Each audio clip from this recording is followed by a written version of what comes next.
Hey everyone, Bonnie here, and it is the full moon in November, so it's the full beaver moon, and it is also a super moon, so it's at the closest it's going to get, and I think it's the last super moon of the year. Anyway, so we're doing our full moon message. I wanted to say why I like doing these, and the reason is when I see the full moon, I think of introspection. I see it like a buildup and then a release. So a lot of times I take into consideration all the things that I'm holding on too tightly to.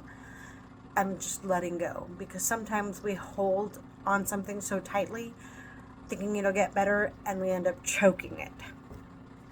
So we're going to be using the Seasons of the Witch Samhain Oracle by Lorian Anderson, Juliet Diaz, and illustrated by Giada Rose.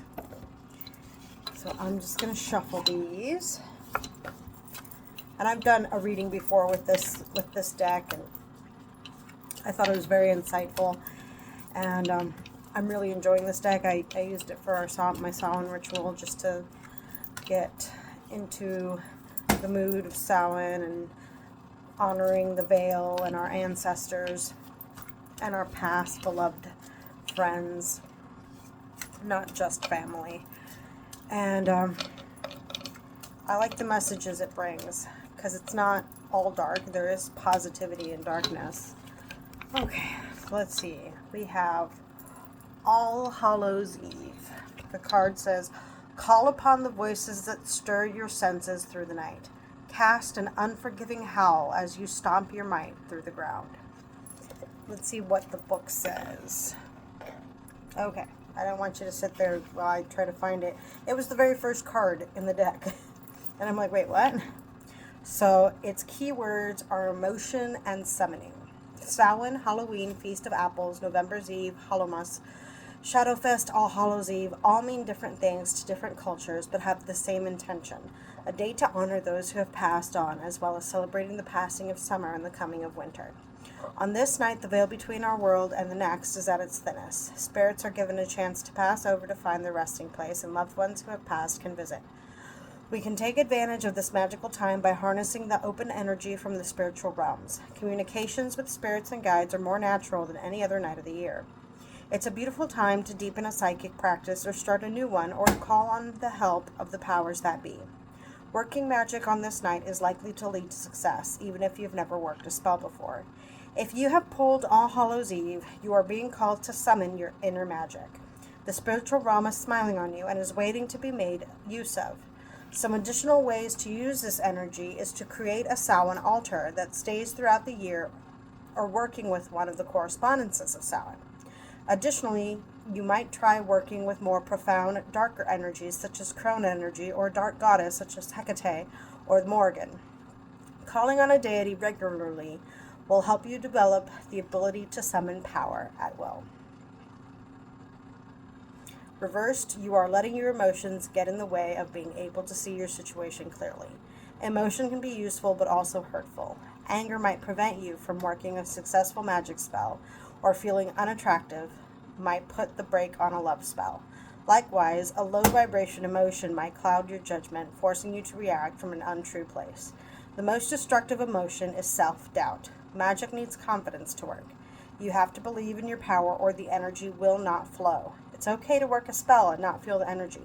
Take your time, then try again when your emotions are in a better place to receive what you desire.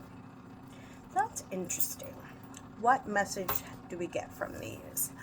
So I actually did pull it reversed. I flipped it up when I was reading it. So maybe we're